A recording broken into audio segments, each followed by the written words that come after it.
Hello, this is Eli, and if you haven't already done so, please like and subscribe. I just got out of the shower, shaved my head, shampooed and conditioned my beard, and I must say it looks kind of nice. I'm feeling kind of good, and I'm doing this video to talk about the imposter syndrome. I used to have the imposter syndrome. I used to look at myself, and I used to remember a kid from the Dominican Republic who, came here with a family that may or may not be having his. And I always wondered whether I was authentically who I was. I always felt that Christianity was something that really wasn't for me. Even as a child, I felt that way. And there came a point at which I converted to Judaism, and I felt authentic for the first time in my life. And as time has gone on, I have really come to have a profound love and respect for Islam. And I realized that it isn't a destination that makes you feel authentic. It's a sense of you having made your own choice for your own reasons. And people may not like you for it. People may not respect you for it. But at the end of the day, if you like and respect yourself and the choices that you make, that's all that it matters.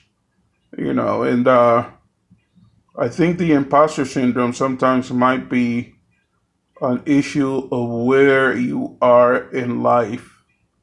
Okay, if you're in a religion that doesn't really speak to what you or who you are inside, you're gonna feel like an imposter. If you're in a city that doesn't make you feel like if you are in fact who you really are, okay, you're always treated as a second-class citizen. And there are no second-class citizens. There are only second-class minds who can't perceive that everybody, is capable of being great. If you live in a city that makes you feel like a second-class citizen, maybe you don't belong in that city. And that's not a bad thing. Thomas Alva Edison, the inventor of the incandescent light bulb, he did business out of a little unknown town called Menlo Park. When's the last time you heard of Menlo Park? Okay, the thing that made it great was that, Thomas Alva Edison lived there. He wasn't Thomas Alva Edison, the Wizard of Manhattan. He was Thomas Alva Edison, the Wizard of Menlo Park. So I'm talking to you, Louis Grossman, who I really, really love. I happen to be in awe of you. You're a remarkable young man, but I'm going to tell you something. You are an internationally known celebrity at this point. Millions of people watch your videos. Millions of people subscribe. Well, at least 1 million people, 1 million plus people subscribe to your YouTube channel. Maybe, just maybe, okay, you have become a whale swimming in a pond. You might be thinking that sinking, deteriorating, overpriced Manhattan is bigger than you, when in fact, you are too big for Manhattan.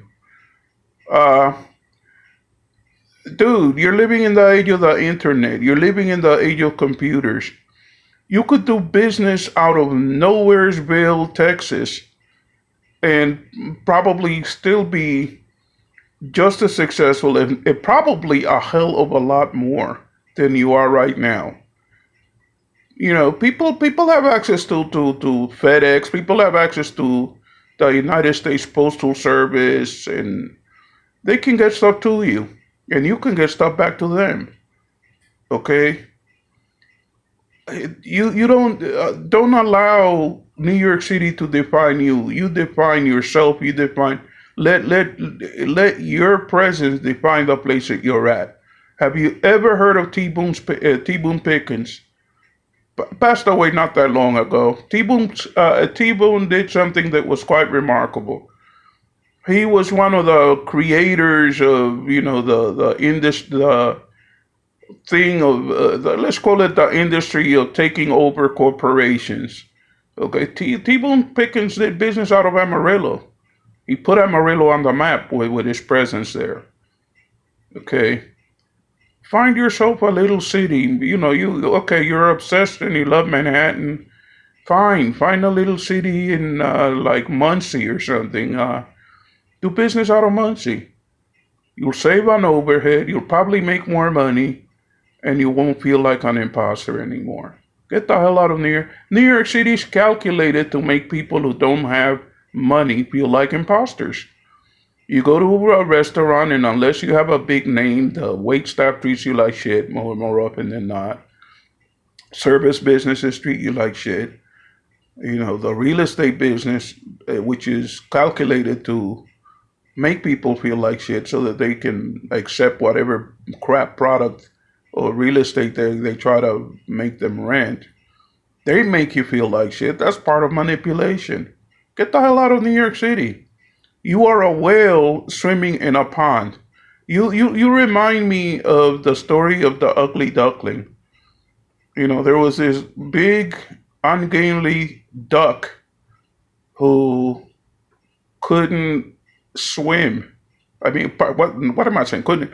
There was a big, ungainly duck who just didn't really feel happy with other ducks. He didn't feel that he fit in. He didn't. I think he probably had an imposter syndrome. And one day, a flock of geese were flying overhead and saw him. And one of the geese, one of the flock was kind enough to come down and say, "Hey, what are you doing?" And he goes, "I am following the other ducklings behind our duckling mother." And he said, "Well, sir, I'm sorry to inform you of this, but you're not a duck, okay? You're one of us. Come on, fly with us." And he realized suddenly that he wasn't in fact a duck. And he flew with them, and he realized that in fact he was a big, beautiful geese. Get the fuck out of New York City. New York City brings you down.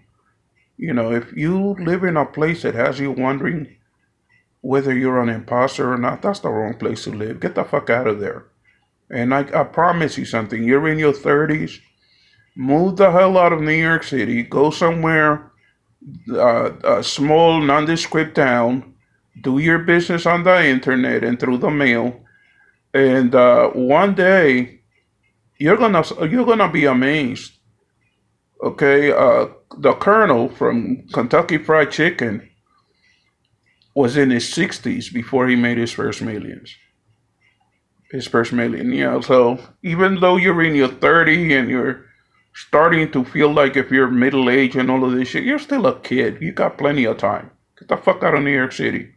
Go somewhere and make a bunch of money, make a big name for yourself, and you'll be known as the wizard of wherever. And then something else that I wanted to say to you. Uh, you are so brilliant. You are so smart. Why devote your life to repairing other people's fuck ups? Why don't you invent something? If you don't like the shit that Apple makes, why don't you start making an alternative? I think you're brilliant enough to do this. Get the fuck out of New York City. Get out of your own shadow, and stand in the light. Peace, Louis Grossman. Bye bye.